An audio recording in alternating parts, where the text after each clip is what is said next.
All right. Here we are, guys. We've arrived. The Grizzlies have fired their coach, and it shocked the world. They're at the number 5 spot and have been sliding. But what happened with the Grizzlies? A lot of people were blaming Ja Morant. So we're going to get to this. So let's get cooking. All right. Glad to see you guys too. So let's go.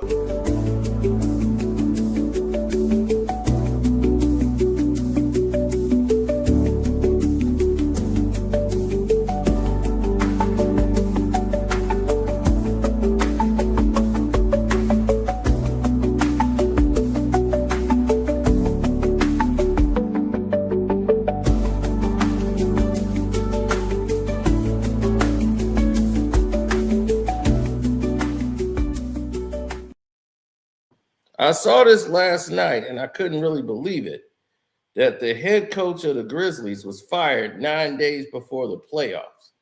That's the weird thing about it. Everybody's been showing this clip of Adama getting pushed by Bane, and it's been that circus the entire time for the Grizzlies. This has not been a smooth situation. This transition has been a problem for a minute.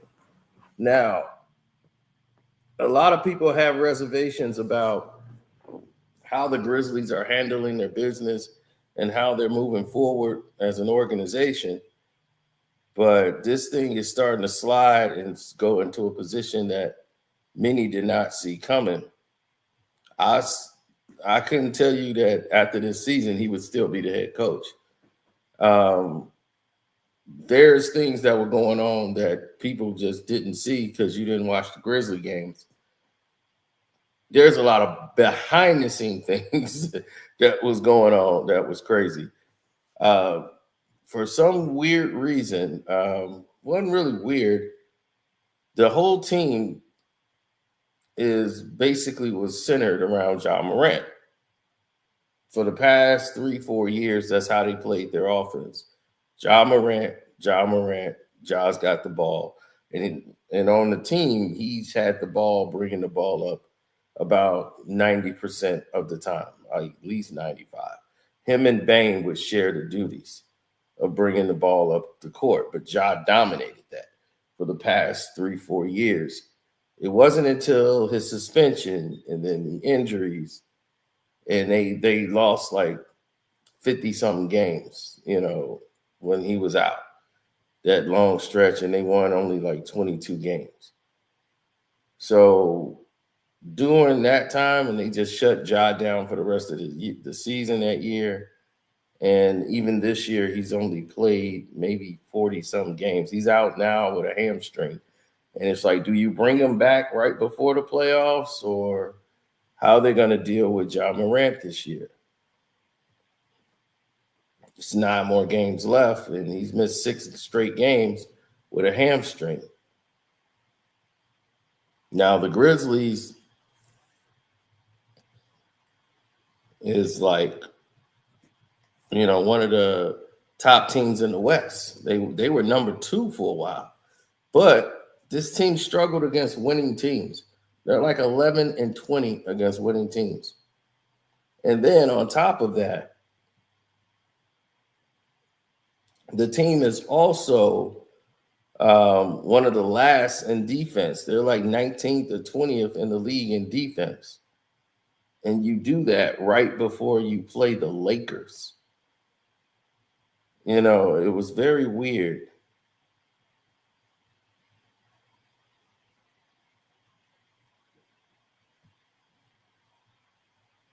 Now, they made it to the second round a couple years ago, which is the furthest they've ever made it.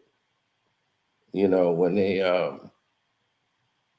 they beat the T-Wolves, they advanced, and they were making noise, but it started to get a little crazy after that with the implications of the things that was on the table.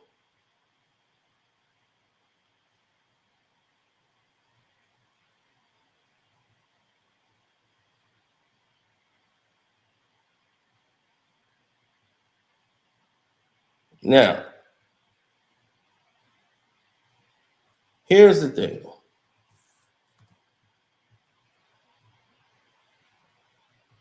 When you running things the way you like to run it,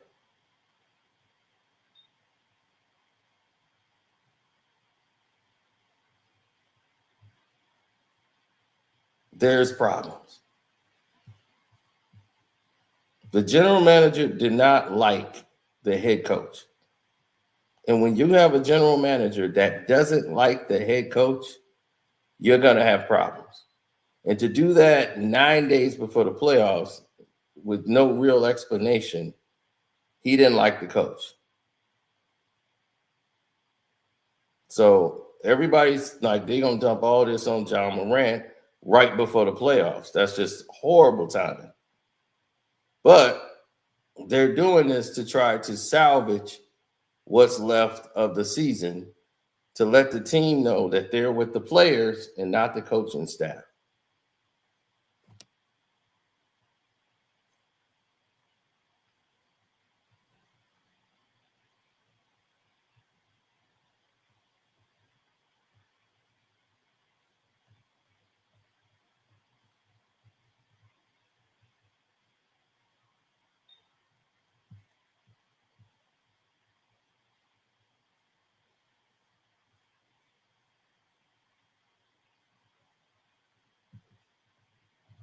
Well,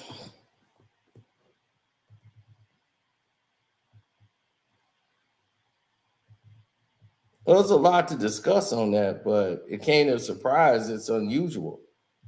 But you got to look at the problems that's been, that's been out there.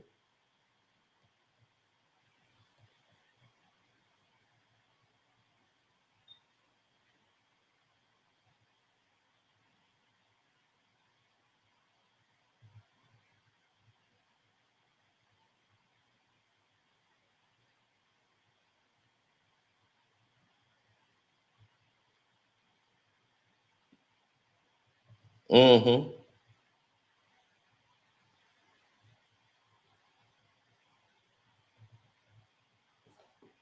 Um, what what was really the problem?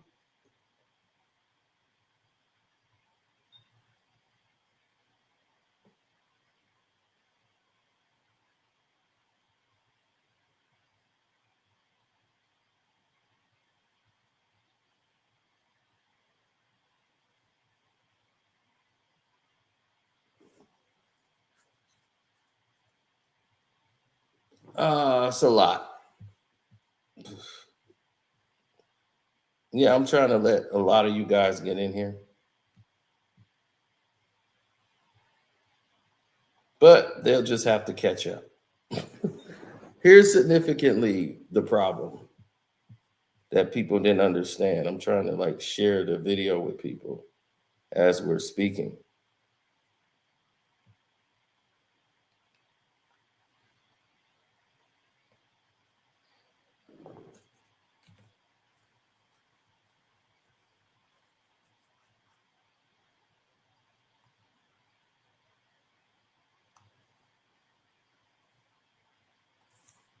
Mm-hmm.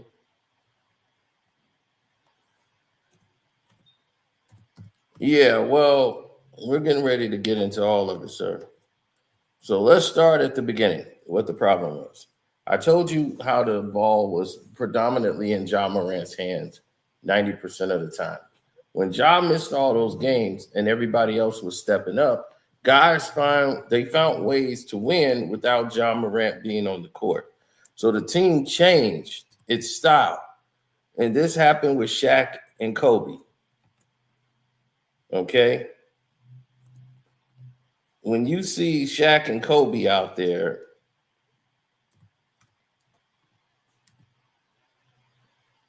they played a different system than when Shaq was injured and was out of the game. They switched the offense around Kobe Bryant. They were able to win games, and they played a lot faster, and teams couldn't really defend them, and Kobe was destroying the league. And he had a whole streak of 40-point games, and they were running. now things changed because of,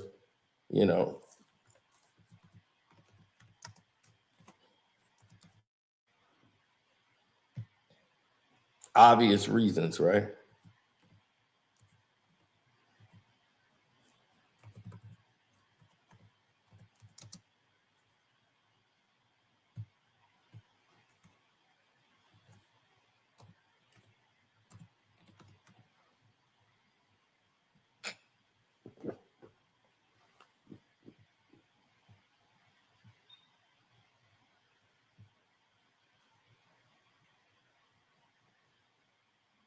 Mm-mm.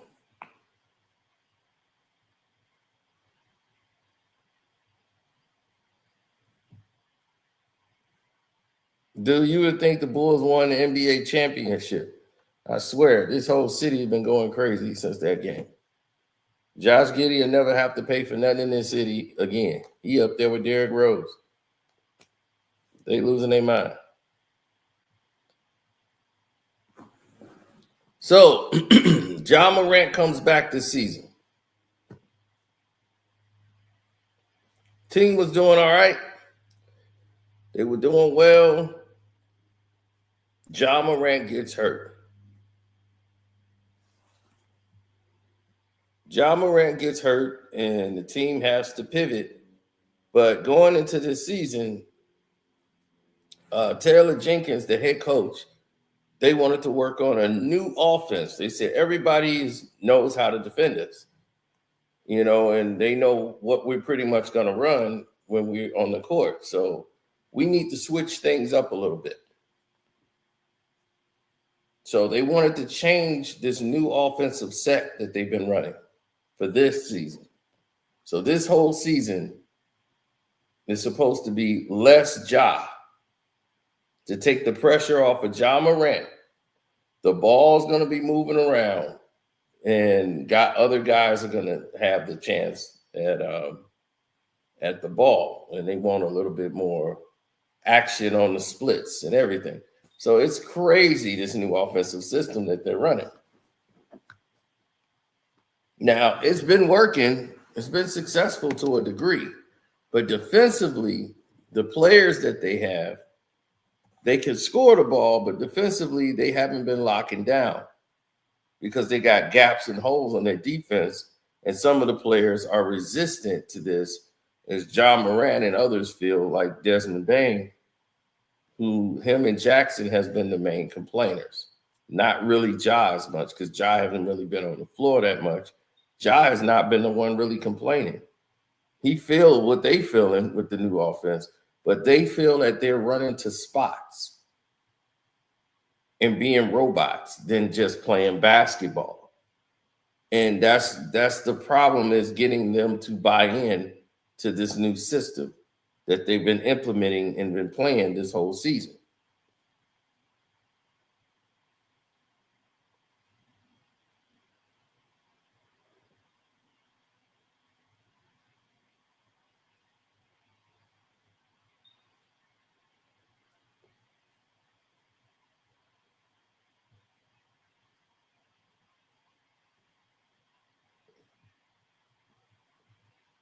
Now,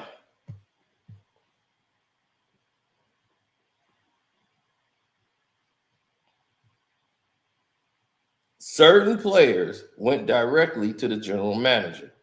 They went over the head to tell him that they wanted to go back to the old system, the old offense they were running.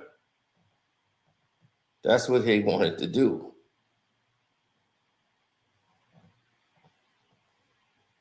They want to go back to the way things were.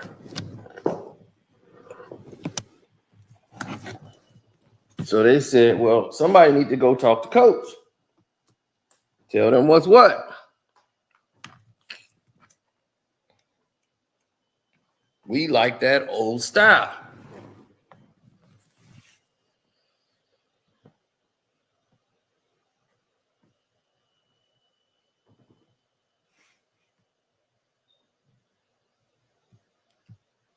They want to go back to the way things were. Like, can we just, okay, we tried it. Let's go back to the old ways. Like they think we gonna do this, let's try that. And guys are running to spots. Sometimes Ja Morant is the decoy. And Scottie Pippen Jr. was the guy that was getting more time on the floor, more than Bane, holding the ball or bringing the ball up. And Bane feel like, I'm not shining enough. Now, Bane just got his contract, but, most guys are playing for extensions and, they got incentives that they want to reach. And Desmond Bane is one of them.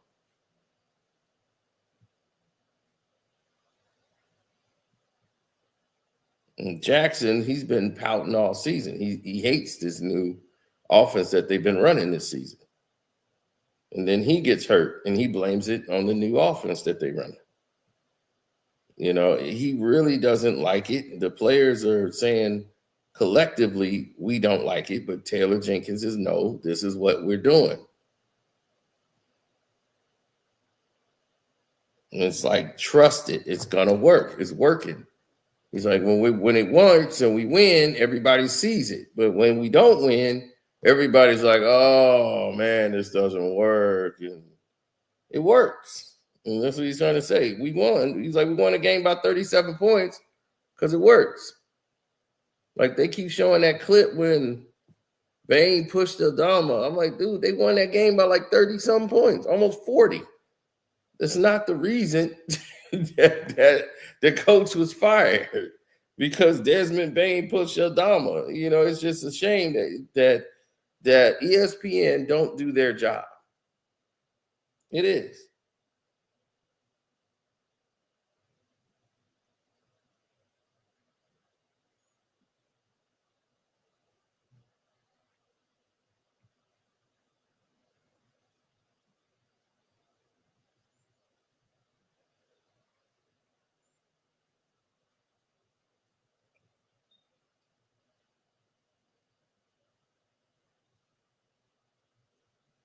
No, Ja Morant is not responsible. No. Ja Morant is not responsible for this firing. Ja's frustrated because of injuries. That's why Ja's frustrated. He's not frustrated really off the offensive changes, because it's done to benefit him. They want to keep the ball out of Ja's hands a lot in these situations because they're saying, all right, let's get the ball out your hands because I don't want you to be hurt and guys just zeroing in on Ja. So we want you to play more off the ball. Let somebody else bring the ball up so they don't know what's going to happen next. They can't really game plan and set their defenses up for you. So sometimes you'll bring it up. We got Desmond Bane bringing it up.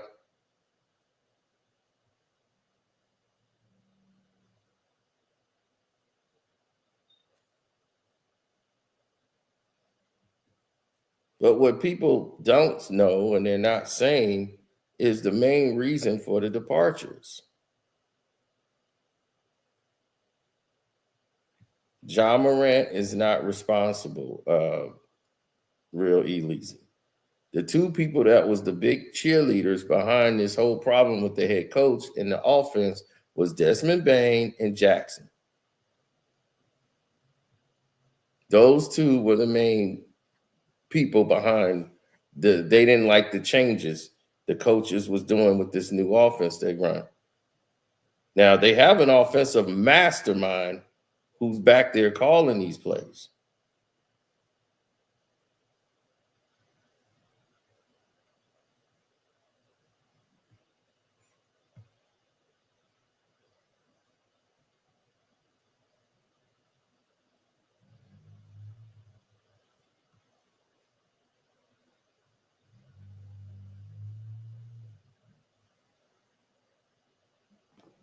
Yeah, see, you got to understand, they promoted Tomas Jenkins, right? Taylor Jenkins.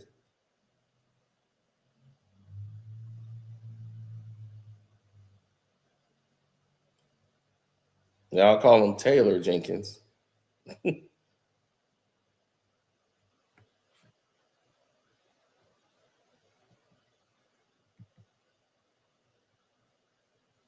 Mm-hmm.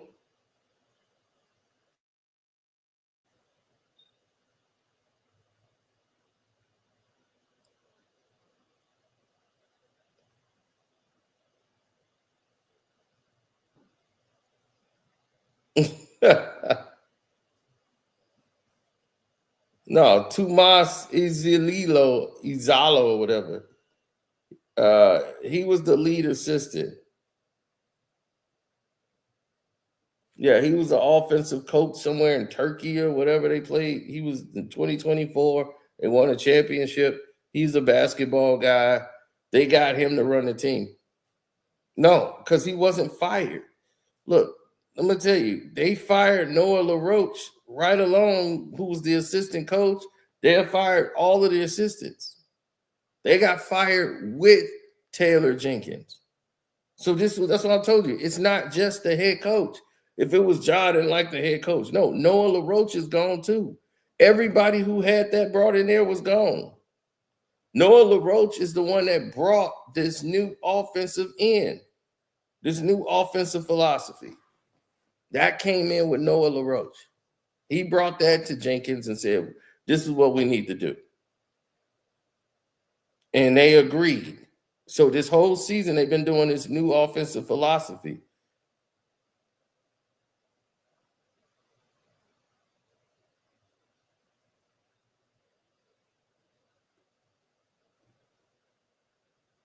Now, Ja's only played like what, 48, 49 games. So it's not like Ja is on the floor to be the main one complaining. I mean, Ja's everything is going to be trimmed down with Ja. It's going to be trimmed down with Desmond. It's going to be trimmed down for Zach Edey now. You know, they making way for Zach Edey, Adama, all these other people to shine. Scottie Pippen Jr. Like, this is how they're going to win to get to the next level. Guys are going to have to make sacrifices. So it's not that much pressure on them. I understand the new system, but you got a young team that's like, dog, we ain't winning like that. We ain't going to win it like that. You know, I'm not going to go down to Scottie Pippen Jr. shooting the last second shot, you know, to win a game. No, sorry.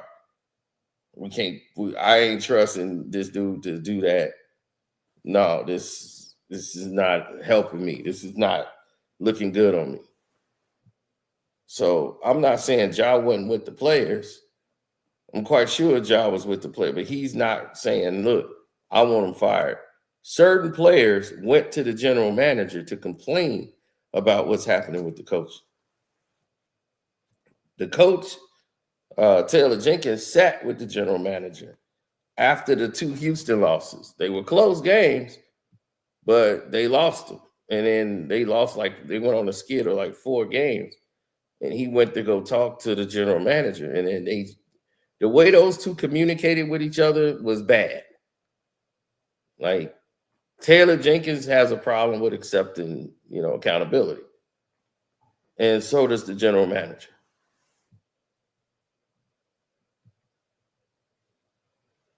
Both of them are two people that they're not peas in the pod. And if you're going to make it, can't make it like that. It's going to be a problem.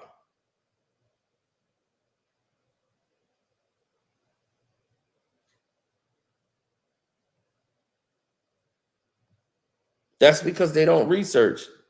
They don't go and talk to people. I was just on the phone. So all it was a phone call. And I got all the information I need. Y'all thought Taylor Jenkins got fired alone.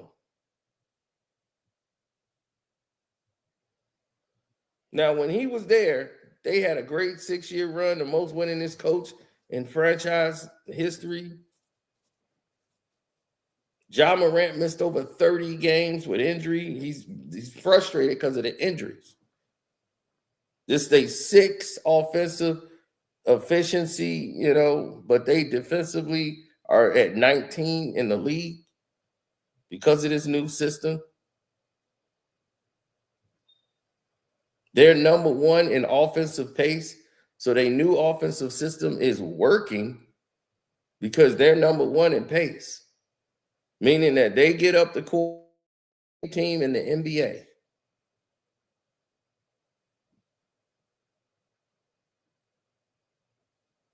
But defensively, it's not working out on the other end because guys don't know where they're supposed to be. And then they have to make up for guys who can't defend.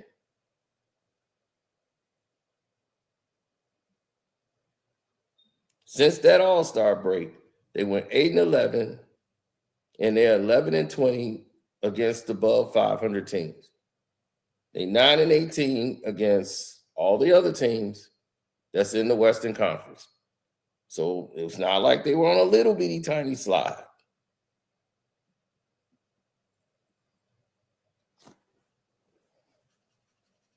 They fired the assistant coaches who brought the new offense to the table.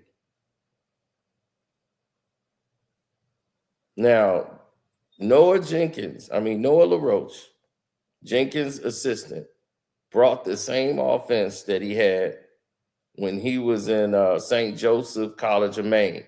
That was Division III. He came from Maine. In 2018, they ran the same offensive system and was successful.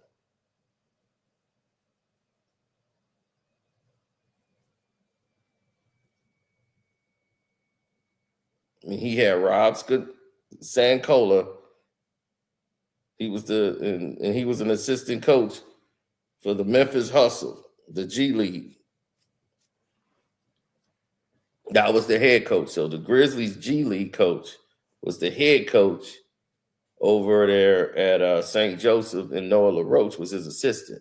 So Noah LaRoche now is the assistant coach, or was the assistant coach, and he said, let's bring that offense to the Grizzlies, which ultimately cost all of them their jobs. So Taylor Jenkins, what's his name? Patrick St. Andrews, he's gone too. He's the other coach. And Noah LaRoche. So all three of them were fired. So they got the fourth guy on the seat. Said, you gonna finish the season. I don't even know how good his English is. And what I learned on the phone today is going to be coached by committee. And they're not running the new offensive set. And for the rest of the season, they're going back to the old way. I'm telling you how it is.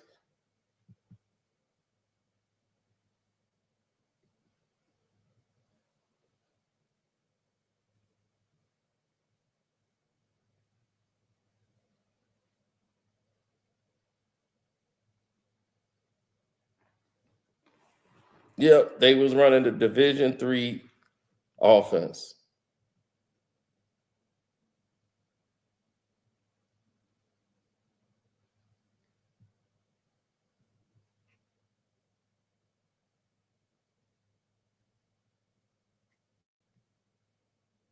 I mean, it is what it is. Well, it is what it isn't, in other words. It's just,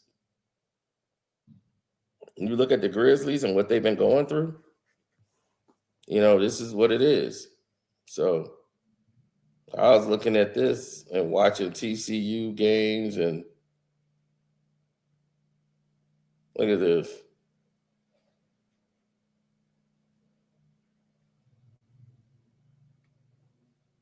Yep, Bane was one of the main complainers this season, not liking where his stats are. He's one of the main complainers in this whole thing. From 21, 22, when he got his money and what he was putting up, now he's not getting those points like he used to.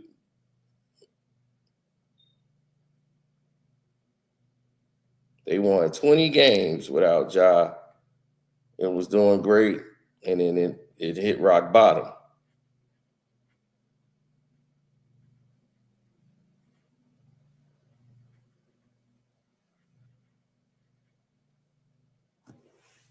Now, will probably still have a job.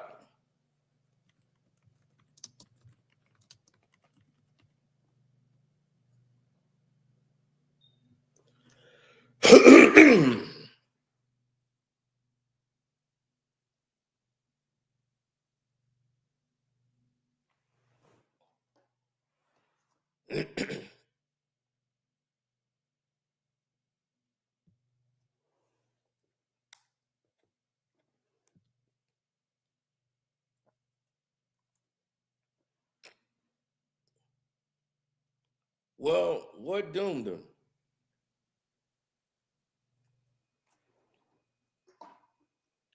This is why Taylor Jenkins, in my opinion, got fired. um, Losing Dylan Brooks was huge. Defensively, they lost their giant on defense. Marcus Smart and Derrick Rose. This is what caused the main problem. This is when they went on a slide. They got rid of Marcus Smart, who was their defensive captain. He was the captain on there. He was somebody Ja had to look at and was very key. And that trade right there alone is what pissed off the head coach.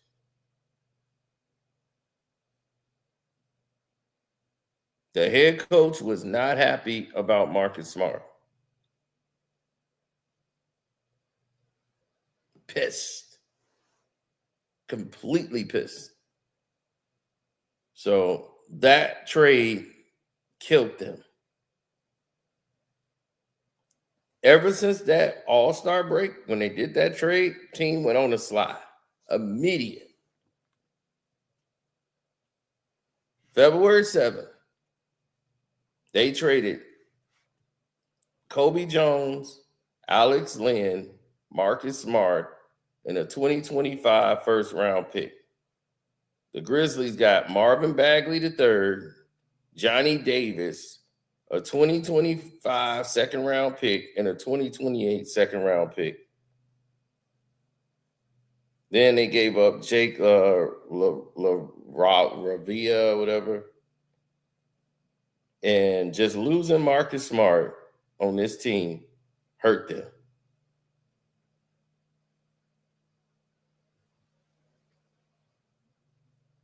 That hurt them big time. Taylor Jenkins liked that he had a coach on the floor in Marcus Smart. Taylor Jenkins loved Marcus Smart. He was able to get the guys in line. They respected him. And now, without him there, Taylor Jenkins has got to be the one to put the fires out now. Marcus Smart was doing all that. He had a coach on the floor. That doomed the team. Taylor Jenkins was pissed at the general manager because he didn't even discuss it with Taylor Jenkins. So when they had the meeting, he says, well, you got to take some accountability too. The general manager is very arrogant. And today he came out and made a statement. And he was very arrogant when he announced the firing. It was arrogant this morning. This is like about 45 minutes ago. He was like, I'm responsible for everything. I'm responsible for coaching. I'm responsible for the roster. I'm not trying to absolve myself of anything. He was arrogant, very arrogant. He's like, I came to the conclusion this is what's best interest of the team. Urgency is a core principle of ours. So decided to go on with this move.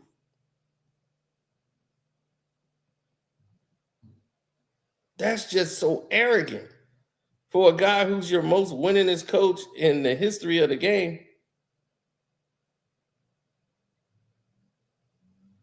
Like right before the game, it's an immediate departure.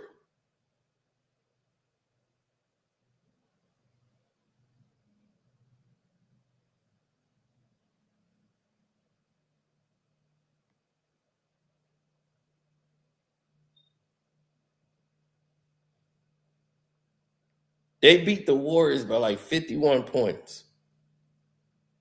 And he's like, this is what we need, a tone shift. But nobody was taking accountability for anything. That's the problem. So the general manager wasn't in Kleiman.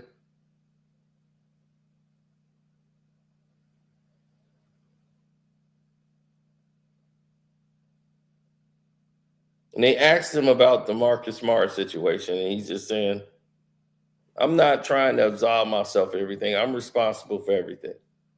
So he's just saying, throw it all on me. But he's not going to have a head coach that's not on the page with him. Ja's frustrated from injuries, not because of the coach.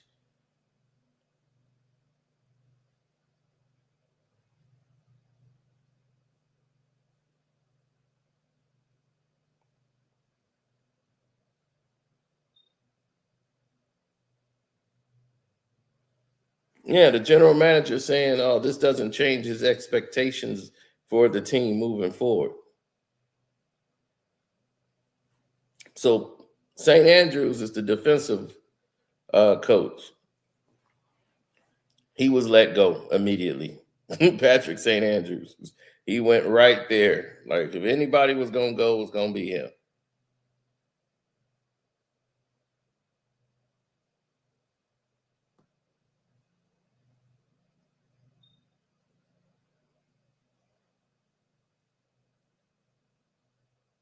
So to fire 3 coaches, 9 games into the regular season, left in the regular season, going into the playoffs, is unprecedented. We've never seen anything like that. Normally, the coach would have to do something. At least Udoka was in the offseason. This is like, what? So there's realistic expectations, he keeps saying. He's like, there's not going to be enough time to install a bunch of things at one time, but, we'll see what we can do and then what we can execute. But he's got realistic expectations. You just fired all your coaches. So it's going to be coached by committee for the Grizzlies.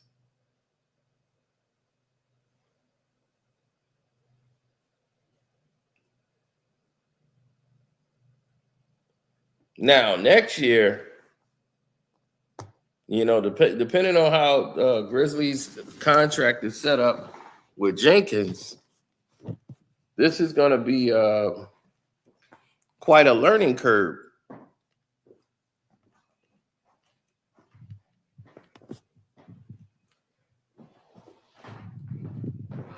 Meaning that a lot of coaches might be on the chopping block next year, and he could be up for one of those jobs.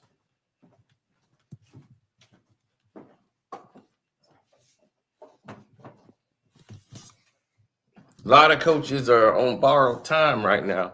Like, they already are fired, and they're just playing out the season. So if you know that, you know that there's going to be massive implications that's going on that a lot of people aren't prepared for.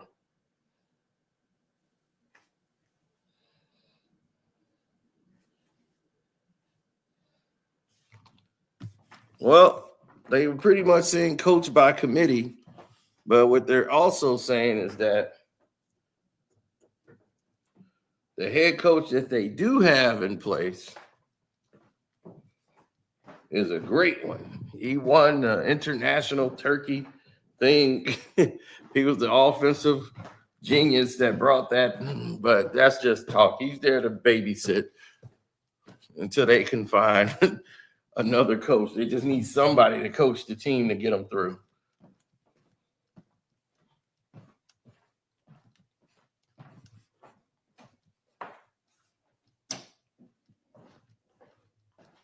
Taylor Jenkins is not someone that's very good at taking responsibility. Let's just say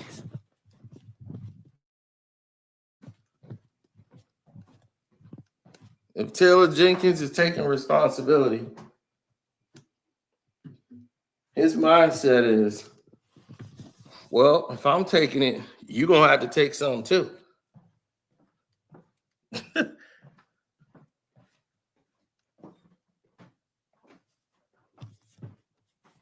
Well, they had Marcus Smart, and that losing him was huge.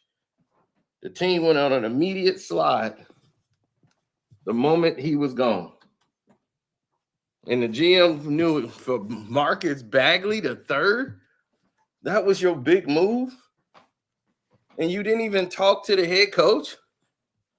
And you just made that decision. That's asinine.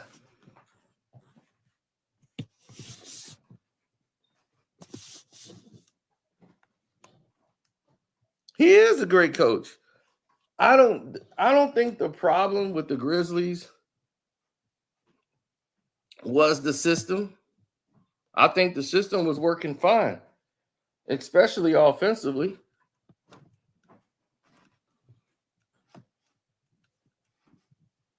Their problem was something else entirely.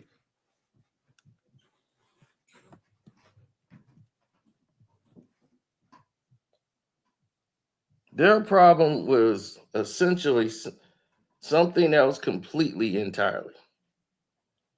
It was defense. They needed a defensive coach who can get these guys to buy in defensively. Ja is trying to do it, but they don't have a defensive presence. The defensive general was Dylan Brooks. He has a defensive mindset, and he's smart about playing defense. He knows how to communicate with guys when they practice on defense. You see immediately he gets to Houston, and what happens to the Houston Rockets? They're one of the top defensive teams. When he was with Memphis, they were in the top defensive teams. Everywhere he goes, defense follows. So it's obvious he knows what he's doing.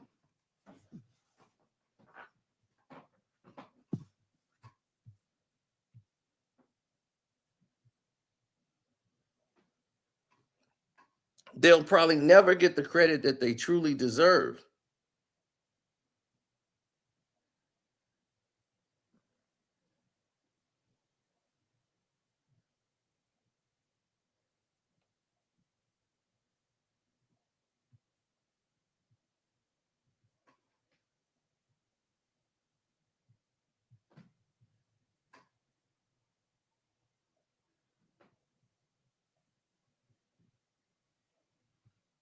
Mm-hmm.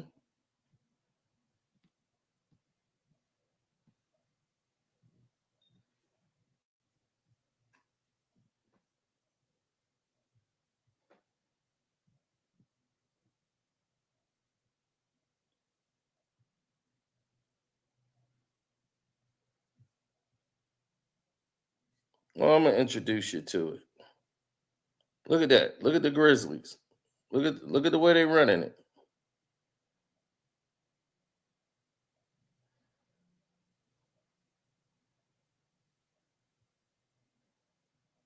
See that?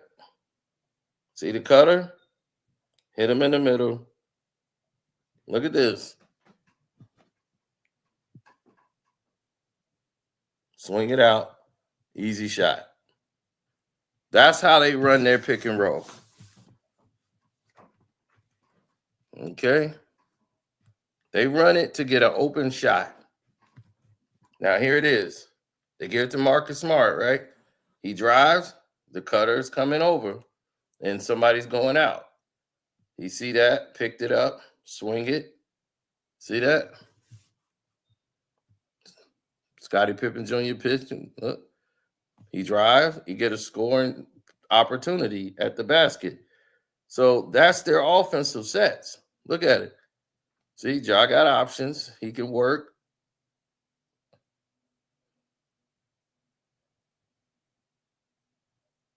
Kick out. Bang.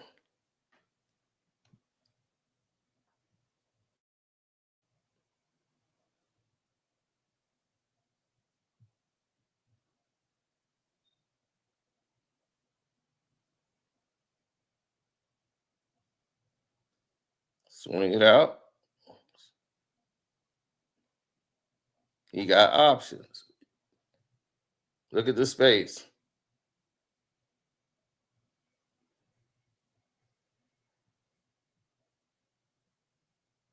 Space.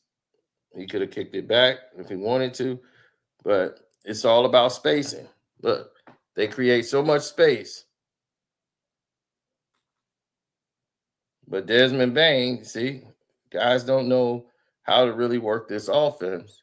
There's nothing wrong with the offense. There's nothing wrong with this set. That's what I'm saying. There's nothing wrong with the sets. They're actually running good sets. Their problem has been defensively.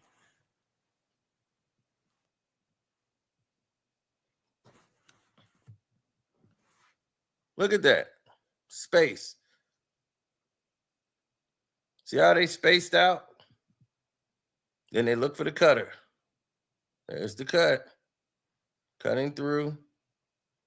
Get to the spot down low. Repositioning. See? Now look at this.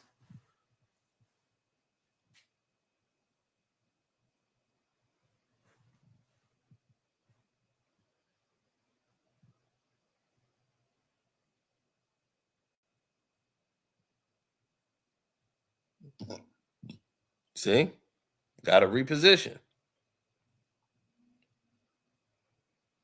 So there's nothing wrong.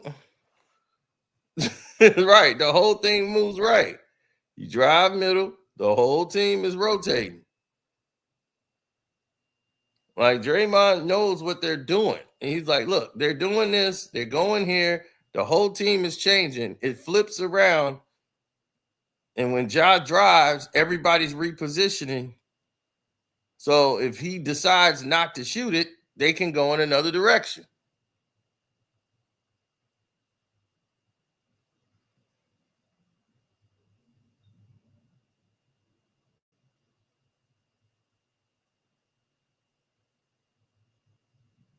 Right on that bum Brian.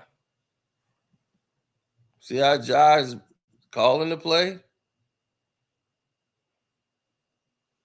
Look. So it's nothing wrong with this new offensive set. There's nothing wrong with it. It's creating more space.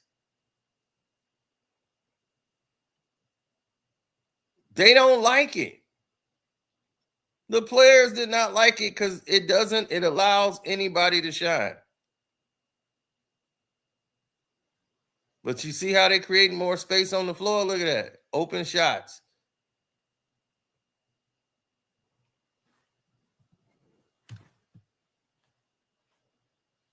Everybody's going to have less stats. Bain ain't cool with that.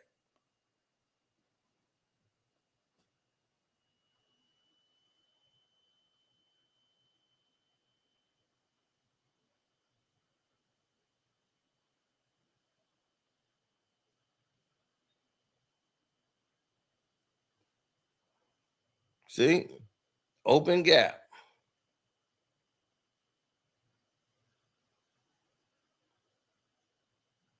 John Calipari ran it. And yep, same thing. The student of him. They ran this offensive set in college. St. Joseph's. See? Now, if I could sit here and tell you exactly what's going on, why can't ESPN tell y'all what's going on? If I know all this information, I guarantee you they do, but they telling you all kind of garbage. I saw them this morning. I said, you got to be kidding. Why are they saying that? That don't make any sense.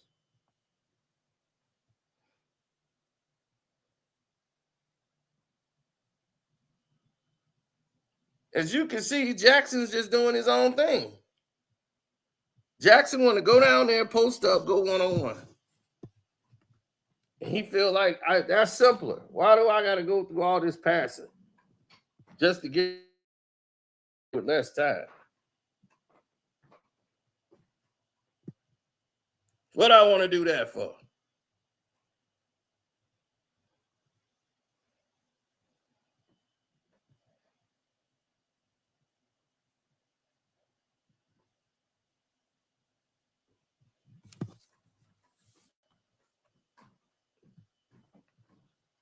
They're number one in pace. Remember that.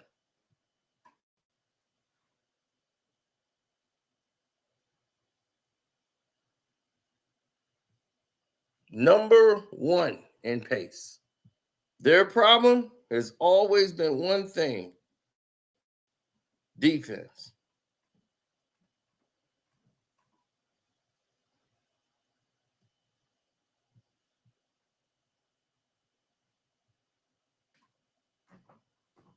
Hit the like button, good people.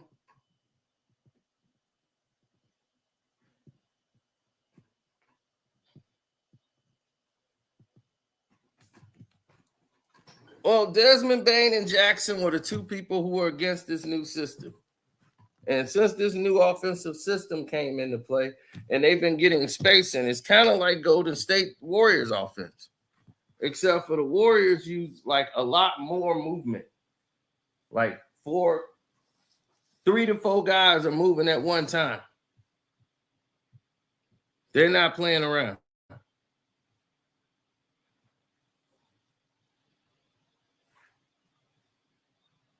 For example, let's take a look here. See, pick, roll. Pick. But look at Camp Man. He going down there to just shoot a ridiculous shot. Here we go. Cut.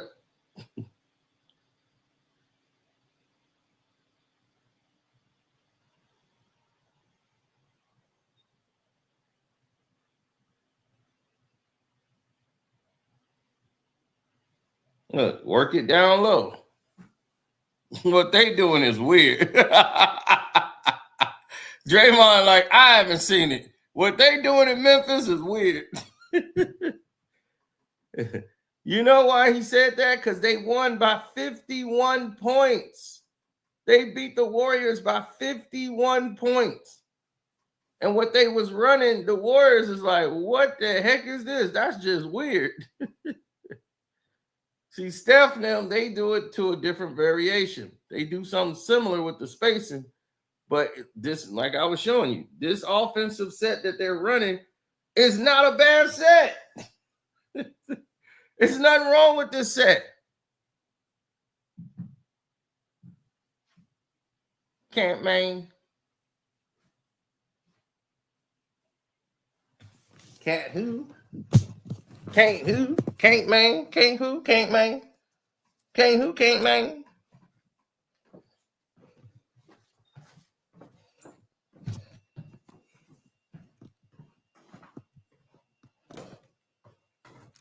So imagine the possibilities. Imagine how everybody else feels when all of this is going down.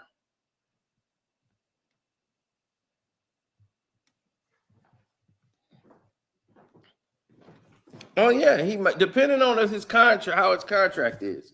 Now, if he got years remaining and they got to pay him, and they say you got to wait a year before you get another job, then he might have to wait 1 year before he can get hired somewhere else. But yeah, I see him getting hired next season somewhere else. Because there's a few coaches that's they just, they on borrowed time right now. Like it's over for them.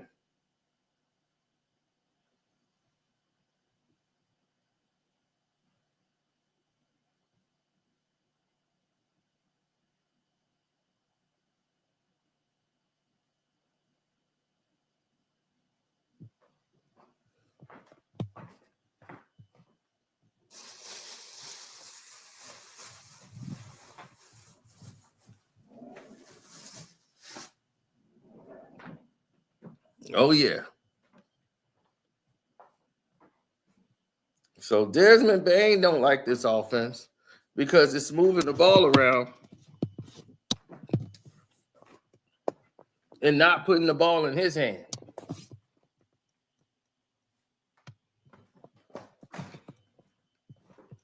So, of course, he ain't going to like that. He got to be the star.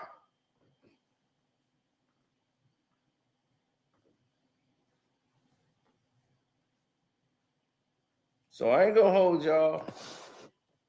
That's what's really going on in Memphis. That's everything. So whatever they telling you on ESPN, don't even believe that shit. Because it's obvious. They haven't told you none of the stuff I told you. That's the main reason, the only reason all of this is taking place.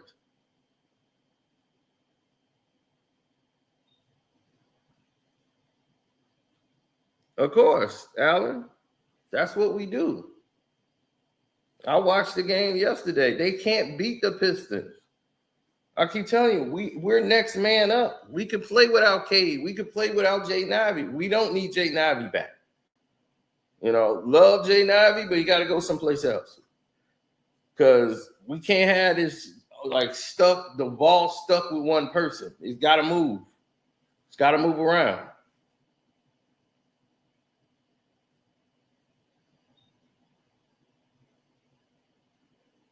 So that's what's wrong with the Memphis Grizzlies right now. So for the rest of the season, they're going back to the old offense. Let's see what happens. They're going back to the old ways. Let's see how they finish the season out. And they're going through all these changes right before they play the Lakers. It's crazy. Anyway, shouts out to Kwame Brown, Boast Life. Welcome to HDII TV. Sports Talk with Jose Rodriguez. Go to my Patreon, which is Carcino for Life, and I'm up out.